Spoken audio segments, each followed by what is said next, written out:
प्रश्न आहे की केंद्र सरकारचे पैसे आले होते का, हा माझा दुसरा प्रश्न आहे.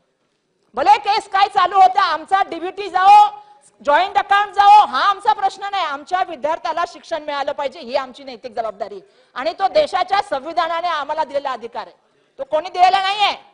त्यामुळे आम्हाला तो अधिकार मिळाला पाहिजे.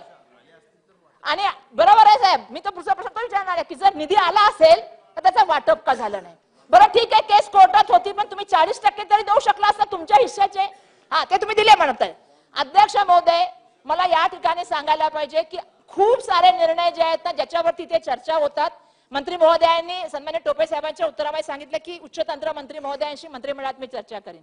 अध्यक्ष महोदय, एका विद्यार्थ्यांच्या भविष्याची चर्चा करत असताना अशा तऱ्हेने मंत्री प्रत्येक वेळेला आम्हाला सांगितलं जातं बैठकीला बोलवलं जाईल. एक तरी बैठक झाली का विचारामधल्या काळामध्ये, एक तरी विषयावरती चर्चा होते का विचारा. हे अधिवेशनामध्ये आम्ही हात का उंचावतो सन्मान्य अध्यक्ष महोदय, कारण इथे मांडण्यास संधी मिळते.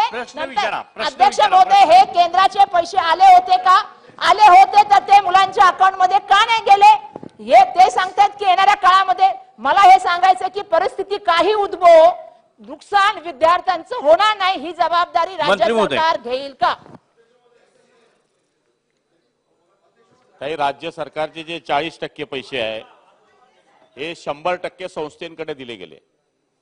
पूर्ण ऐकून घ्या, पूर्ण 40% जे पैसे आहे ते संस्थेंना दिले गेले आणि 60% जे पैसे आहे ते हायकोर्टाचा निकाल जो लागला त्या निकालाने असं म्हटलं की आम्ही डायरेक्ट विद्यार्थ्यांकडे पैसे ते वितरित करा.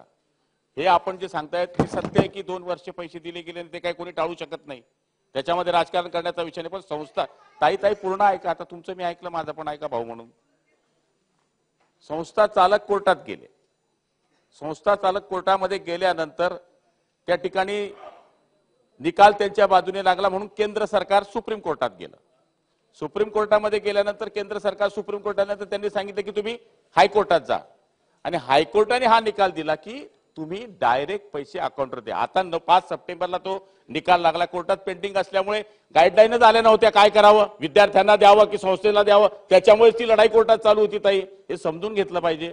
पूर्ण ऐकून घ्या ताई, माझं पूर्ण ऐका. आणि आता 5 डिसेंबरला निकाल लागलाय की 886 कोटी रुपये ते आता वितरित करण्यात आले. विद्यार्थ्यांची माहिती मागणी चालू, 3,90,000 विद्यार्थी आहे आणि विद्यार्थ्यांना एवढ्या 15 दिवसाच्या आत त्यांच्याकडे पैसे टाकले जातील.